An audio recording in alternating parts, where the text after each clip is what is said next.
BFM Business. Midi, l'heure H. L'invité avec Edwige Chevrillon. Notre invité, c'est Bertrand Camus, le patron, le directeur général du groupe Suez. Merci d'être avec nous. Bertrand Camus, beaucoup d'actualités. Déjà, une petite indication que vous avez donnée sur l'impact du Covid sur votre chiffre d'affaires. On va en reparler. Il y a cette tribune que vous signez avec votre grand concurrent Antoine Frérot sur la croissance verte, en quoi c'est important. Et puis, évidemment, l'impact Covid sur votre business. Peut-être un mot d'abord, parce que vous êtes un des premiers à donner une indication sur l'impact de ce qu'on a traversé, de ce que vous avez traversé sur les comptes de Suez. Moins 6%, vous avez dit, je veux dire, vous en sortez plutôt bien.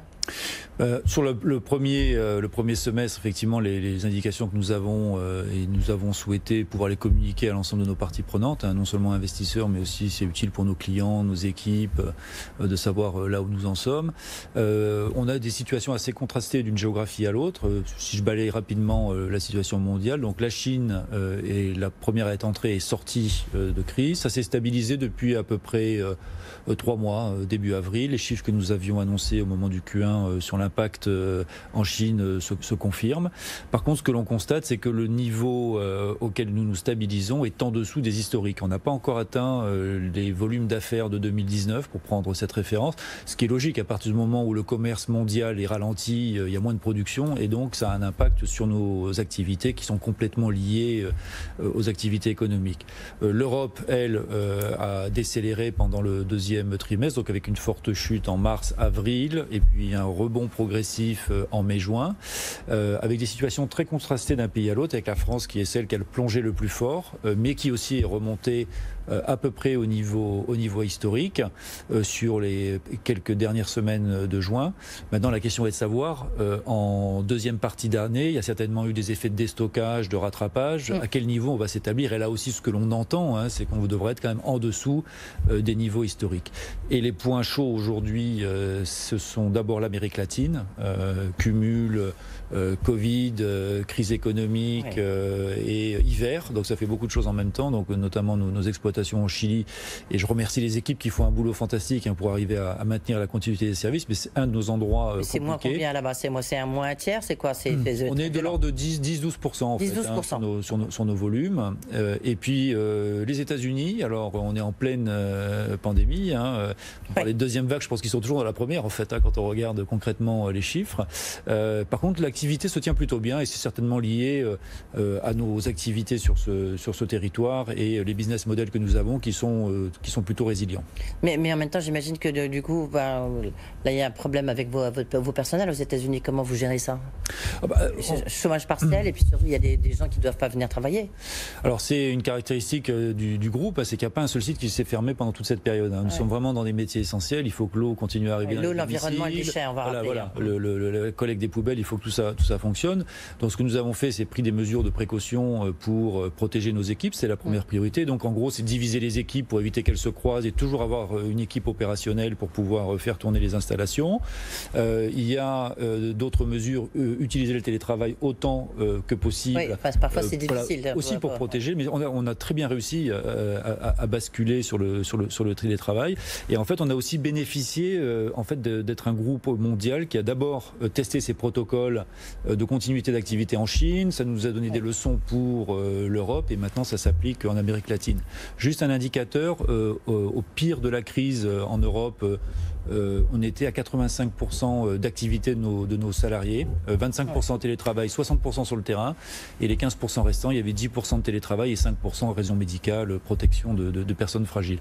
Donc un très bon niveau d'activité de nos équipes, et encore une fois un grand merci à eux pour cette mobilisation. Et comment ça reprend? C'est-à-dire qu'en Chine, vous avez dit on n'est pas encore au niveau historique, mais si par exemple ça c'est comparable à 2017, à 2018, première question, et est-ce que vous voyez une différence de reprise entre la Chine, l'Europe, la France, comment ça se passe? En fait, je dirais les deux grands paramètres qui jouent, c'est les secteurs d'activité dans les géographies dans lesquelles nous sommes présents.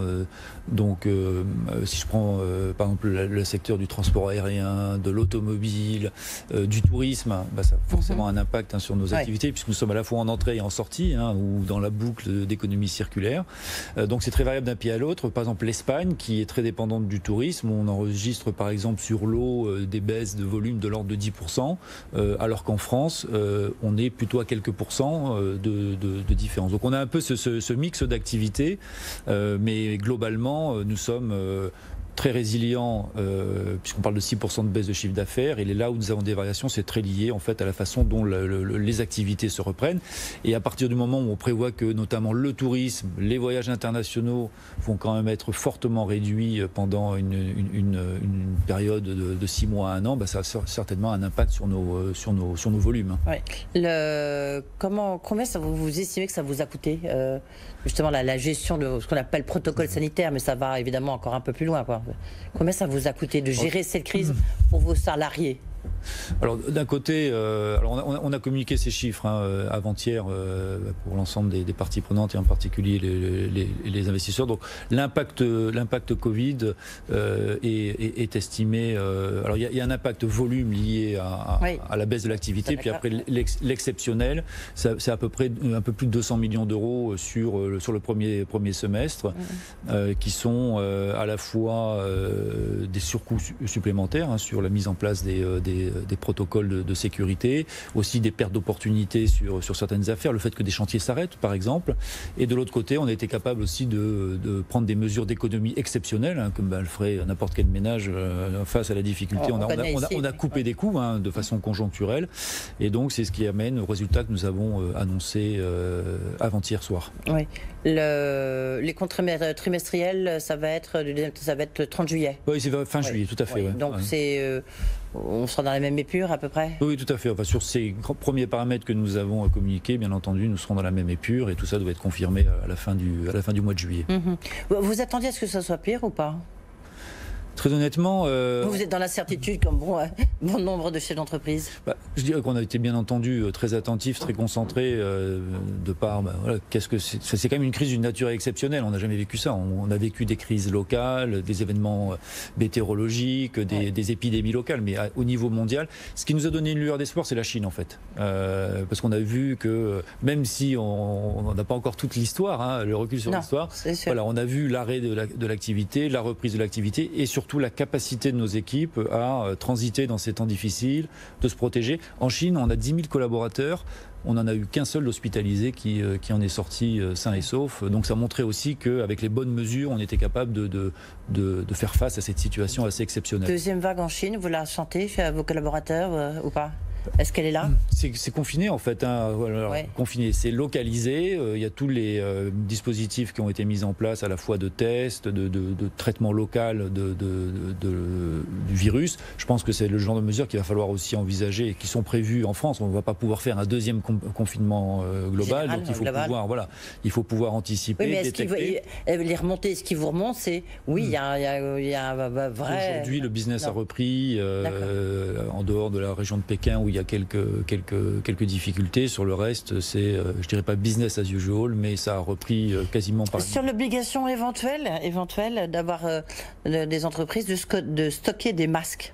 Qu'est-ce que vous en pensez, vous ? Nous on le fait déjà, on le faisait avant, parce que beaucoup de nos activités nécessitent le port d'un masque, de traitement des déchets hospitaliers, stations d'épuration.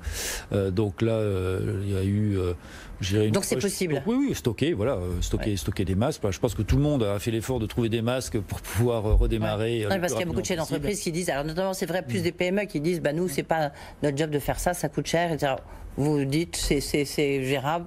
Le coût, il est très élevé ou pas pour une entreprise d'avoir son propre stock de masques? On voit à peu près le coût d'un masque, donc c'est tout à fait... Enfin, en tout cas, les chaînes logistiques existent. Autant on a eu des difficultés au mois de mars, autant aujourd'hui, c'est quelque chose qui ne pose pas de problème particulier.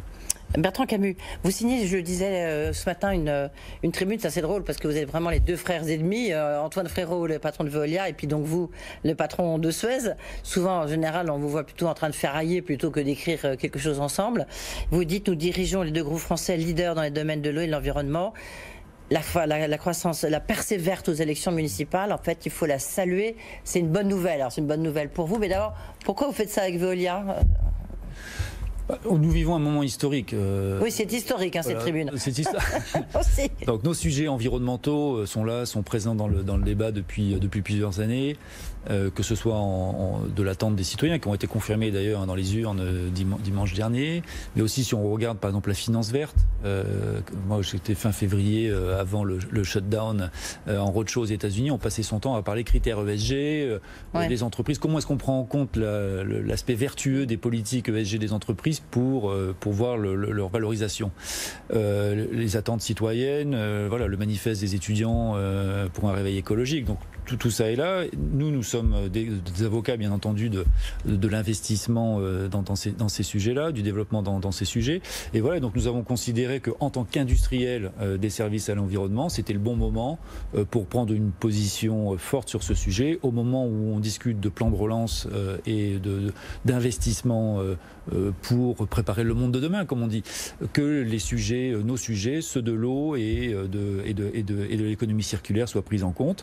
Alors nous avons salué les résultats de la Convention citoyenne sur ces sujets, voilà, qui font des propositions, la prise de position du président de la République. Nous avons par exemple remarqué que l'eau était un sujet qui était très peu mentionné, que ce soit au niveau de l'Europe, au niveau du Green Deal, au niveau des plans de relance français, au niveau de ce qui ressort, parce que peut-être que nous faisons trop bien notre travail, je ne sais pas, l'eau n'a pas l'air d'être un souci. C'est un sujet pour Jean-Luc Mélenchon, de la France Insoumise. Pour lui, c'est un gros sujet. Voyez, alors qu'en fait, si on anticipe l'impact du changement climatique sur les débits d'étiage des rivières, moins de ressources disponibles, il faut penser à investir dès maintenant pour pouvoir assurer la pérennité de ces services publics essentiels, qui ont bien montré aussi toute leur utilité dans cette phase Covid. Qu'est-ce qu'il faudrait de plus, à votre avis? Justement, qu'est-ce que vous demandez? Vous dites, vous voyez, vous félicitez, vous dites une bonne nouvelle, mais il faut aller plus loin. Mais dans quoi les investissements il y a déjà des investissements importants, puis ils sont faits par les collectivités locales. Aujourd'hui, si on regarde les 10 dernières années, si je prends le sujet de l'eau, en gros, en France, on investit de l'ordre de 6 à 6 milliards et demi, tout confondu, réseau, stations d'épuration, stations de traitement d'eau. Il y a eu les assises de l'eau, il y a 2 ans. Le chiffre auquel on est arrivé, à la fois pour s'adapter au changement climatique, donc moins de ressources disponibles, aussi mieux traiter nos effluents. On pourra peut-être parler du virus présent dans les eaux usées. Tout ça, ce n'est pas une fatalité, c'est juste que nos traitements ne permettent pas de l'arrêter alors que ces traitements existent. Quand on regarde l'ensemble de ces besoins d'investissement, on arrive à peu près à entre 8 et 10 milliards, 8,5 et 10 milliards par an. Donc il y a un besoin d'investissement supplémentaire constant sur le temps, donc ça c'est une première chose. Sur l'économie circulaire, la même chose, on parle du recyclage du plastique, de la valorisation de la matière, mais se baser uniquement sur des mécanismes de marché n'est pas suffisant. Et donc nous avons estimé que si on voulait vraiment faire un saut, et la France peut vraiment devenir le leader de cette transition environnementale, il faudrait investir, en plus de ce qui est fait en régime permanent, de l'ordre de 25 à 30 milliards d'euros. C'est pour ça que nous avons pris, sur 5 ans, c'est pour ça que nous avons pris cette prise de position pour pouvoir manifester notre soutien, mais aussi notre disponibilité à ce que ça se fasse. Je vais revenir sur ce point. Juste parce qu'effectivement, on a vu que le virus, on l'avait vu dans deux endroits, je crois, ou 3 endroits, peut-être plus, si. Officiellement, j'ai envie de dire, on l'a vu dans peu d'endroits. Est-ce que dans l'eau, j'entends. Est-ce que finalement c'est arrivé plusieurs fois, souvent? En fait, tout ce qui est eau potable, il n'y a pas de souci parce que c'est un virus comme un autre et il est éliminé par les barrières qui sont mises en place dans les traitements. Donc c'est comme le virus de la grippe, c'est comme tous les autres virus, il est détruit. Donc il n'y a aucun souci au niveau de l'alimentation en eau potable. Par contre, les traitements qui sont ceux que nous avons aujourd'hui sur le territoire national, qui sont des traitements biologiques et chimiques, ne permettent pas l'élimination des virus, celui-ci comme tous les autres virus. Et donc il a été... Dans les eaux usagées. Dans les eaux usagées, donc ce qui repart dans les rivières ou dans les océans. Mais comme tous les autres virus. Et donc la question est, est-ce que l'on souhaite investir dans des usines plus performantes parce que le milieu naturel va être de plus en plus fragile? Oui, mais ça c'est votre job, Bertrand Camus, non? Mais nous on a les technologies. Pourquoi vous ne le faites pas? C'est une décision de l'État et des collectivités. Pourquoi c'est une décision de l'État? Puisque les collectivités, vous pouvez le faire, puisque c'est votre job. Non, c'est ça que je ne comprends pas. C'est une question de réglementation par exemple, la Suisse a décidé d'investir dans ces technologies. Donc l'ensemble des stations d'épuration, elles ne nous appartiennent pas, les stations d'épuration. Oui, mais c'est vous qui faites le traitement. C'est vous qui faites le traitement, on est d'accord. Donc ça doit bien faire partie des politiques d'investissement des collectivités et des États de passer à ces traitements supplémentaires. On a l'impression que c'est plutôt celui qui gère ces traitements qui doit faire cet investissement. Nous travaillons sur la base de contrats, donc il faut qu'on soit d'accord avec nos clients que ces investissements sont à réaliser. Et deuxième sujet sur lequel on travaille, c'est des systèmes... Et pour l'instant, ce n'est pas le cas du tout. Aujourd'hui, très sporadiquement, par exemple, on a une très belle référence sur le bassin de Thau, à Sète, où la collectivité a décidé de prendre ces traitements, qui sont des membranes et de l'oxydation, de l'ozone, de façon à éliminer les virus. Et aujourd'hui, la station d'épuration du bassin de Thau, l'agglomération de Sète, sera équipée avec ces Et c'est pas quelque chose que vous pouvez généraliser? Nous pouvons le proposer, mais encore une fois, faut-il que cela soit retenu par nos clients. Le deuxième sujet sur lequel on travaille... Est-ce que vous l'avez proposé? Est-ce que vous le proposez systématiquement, et systématiquement, les collectivités locales vous disent non? Pas systématiquement, puisqu'on a l'exemple de Thau. Je vous souhaite d'en avoir plusieurs, quand même. Tout à fait. C'est pour ça que nous prenons plusieurs clients. C'est pour ça que nous prenons cette position. Le deuxième sujet sur lequel nous travaillons, c'est aussi d'utiliser les traces du virus dans les eaux usées pour servir de détecteur de la reprise éventuelle de l'épidémie. Donc c'est un réseau sentinelle. Donc on a énormément travaillé sur les protocoles de détection, puisque en fait le virus c'est un peu une aiguille dans une botte de foin. Vous avez quelques traces d'ARN dans des litres d'eau. Donc comment être sûr que nous avons la présence du virus, et à partir de modélisation mathématique, savoir si le virus est en train de redémarrer ou pas. Et c'est quelque chose que nous visons d'avoir mis en place avec l'ensemble de nos partenaires à l'automne, de façon à pouvoir utiliser ces éléments pour servir de détecteur. Est-ce que le fait, c'est une question, je sais que vous n'aimez pas, mais c'est une question aussi assez rituelle, d'avoir signé ça avec Veolia, on est les deux plus grands groupes, vous êtes les deux plus grands groupes mondiaux, est-ce qu'il n'y a pas un moment l'opportunité d'en faire qu'un? C'est la question qui revient tout le temps. La question. Et puis la deuxième, vous la connaissez déjà, celle que je vais poser après. Non, mais je pense que justement nos métiers qui sont très locaux, puisqu'encore une fois, ce dont on discutait auparavant sur cette question du traitement et la décision locale de faire ou ne pas faire, d'une certaine façon, par rapport à d'autres secteurs industriels, je pense qu'il est important de parler avec une voix d'industriel. Et donc c'est ce que nous avons voulu manifester dans cette tribune. Encore une fois, nous avons des centaines de millions de clients à travers le monde, nous maîtrisons toutes les technologies, nous avons quasiment 300 000 collaborateurs. Et enfin, avoir les deux leaders mondiaux du sujet qui parlent d'une seule voix d'un point de vue industriel nous a paru absolument nécessaire dans cette phase. Voilà, mais en tous les cas, ça n'ira pas plus loin. Alors la deuxième question, je la pose tout de suite, comme ça, ça sera terminé. Est-ce que ça donne pas, parce que c'est vrai que cette transition verte montre bien que vous êtes au cœur de cette transition verte ou écologique, Bertrand Camus, avec le groupe Suez. Est-ce que ça ne peut pas donner des envies à Engie, qui sert votre ex-maison mère, mais enfin qui reste aujourd'hui quand même votre principal actionnaire? Et c'est une question rituelle de savoir si Engie a envie de mettre la main ou pas sur Suez. Là, vous êtes un vrai business, au moment où Engie se cherche un peu.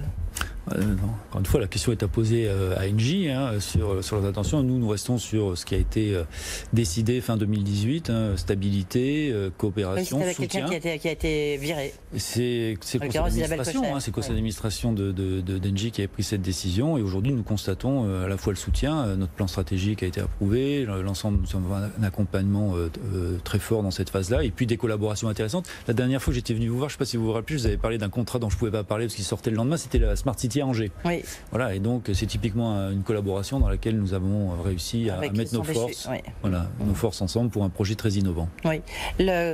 Justement, c'était, merci, vous faites la transition. Ça fait 1 an que vous êtes là, Bertrand Camus, vous avez été arrivé, vous avez présenté votre plan stratégique. Ce monde d'après, puisque vous êtes au cœur de ce qui va se passer, comment est-ce que vous appliquez votre modèle stratégique à cette nouvelle carte verte? Alors, il y a dans le plan, il y a tout un volet proposition de valeur, solutions pour nos clients, où on voit bien qu'on va être un accélérateur de la transition environnementale et pas seulement être un bon traiteur d'eau, un bon distributeur d'eau, et donc d'être capable de prendre beaucoup plus d'éléments et de valoriser plus d'éléments dans nos offres.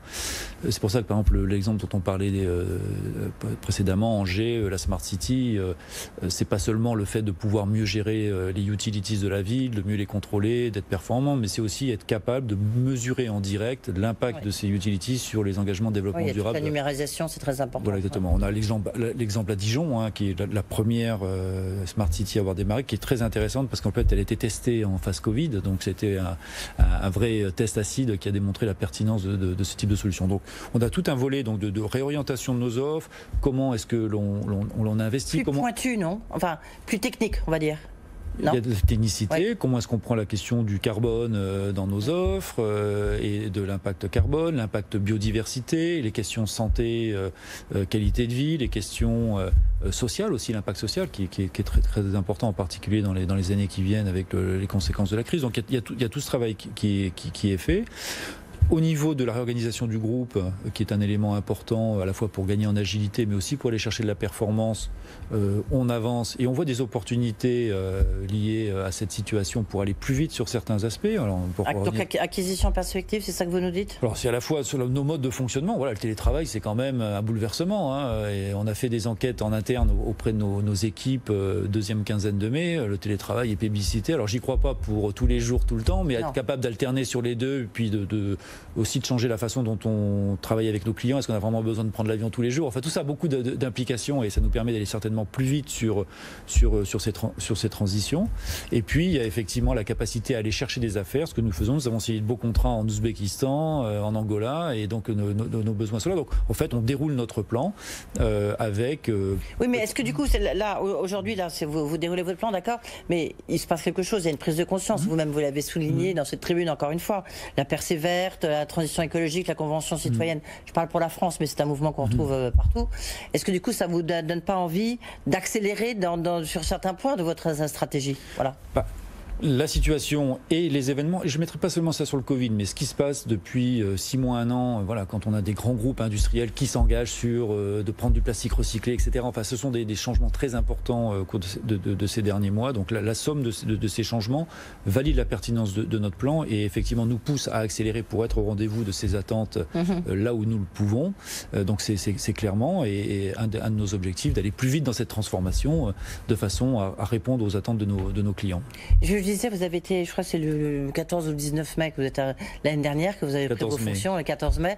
Quand on se trouve confronté, alors qu'on n'a même pas une année de direction, direction d'un grand groupe derrière soi, comment on traverse cette période? C'est une touche un peu plus personnelle, Bertrand Camus, mais peut-être c'est intéressant de voir vos réactions quand vous avez vu que le monde s'arrêtait. C'était un sentiment, en même temps comme j'ai vécu beaucoup de crises à l'international, hein, j'étais en Malaisie en 97, en Argentine en 2000, les États-Unis en 2008, donc la crise, encore une fois j'en ai vu pas mal, des crises opérationnelles quand vous coupez l'eau à 3 millions d'habitants et vous savez pas quand est-ce que vous allez pouvoir redémarrer, bon voilà, vous avez des réflexes de gestion opérationnelle et donc ce qui a été très important c'est de tout de suite prendre le manche, de mobiliser les équipes. On avait un call avec le COMEX tous les soirs pour faire un point de la situation mondiale, même s'il n'y avait pas de nouvelles c'était pas grave, il fallait maintenir les équipes. Je suis allé sur le terrain toutes les semaines, j'ai fait une visite par semaine pour aller voir ce qui se passait parce que j'avais besoin de me rendre compte que les décisions qu'on prenait étaient appliquées sur le terrain. Et donc non, ça a été effectivement il y avait par moments des moments de doute où on se dit comment ça va finir, mais quand on voit la mobilisation des équipes, que ce soit dans les métiers de l'eau, dans le métier des déchets, des gens à 5h du matin qui montaient dans leur camion pour aller ramasser les poubelles, ça donne de la force et de l'énergie pour être au rendez-vous et à la hauteur de ce que notre groupe avait besoin. 2020, ça va être une année noire pour le groupe, non? Plutôt une année... Une année difficile, donc qu'il va falloir oublier assez rapidement pour repartir de l'avant. Mais il n'y a pas d'autres restructurations en perspective? Non. Voilà, non, mais c'est important parce qu'on voit qu'en ce moment il y en a beaucoup. Mais vous l'avez déjà anticipé lors de votre plan stratégique que vous avez annoncé lorsque vous êtes arrivé. Tout à fait. Ouais, c'est ça qui sert. Merci beaucoup. Merci à vous. Merci Bertrand Camus, donc, le patron du groupe Suez, directeur général de Suez. Voilà, c'est la fin de l'heure H. On se retrouve lundi, en l'occurrence demain, les best-of, les meilleurs moments, vous pourrez réécouter. Et puis dimanche BFM Politique. Et puis sinon, lundi. Je vous souhaite une très très bonne journée.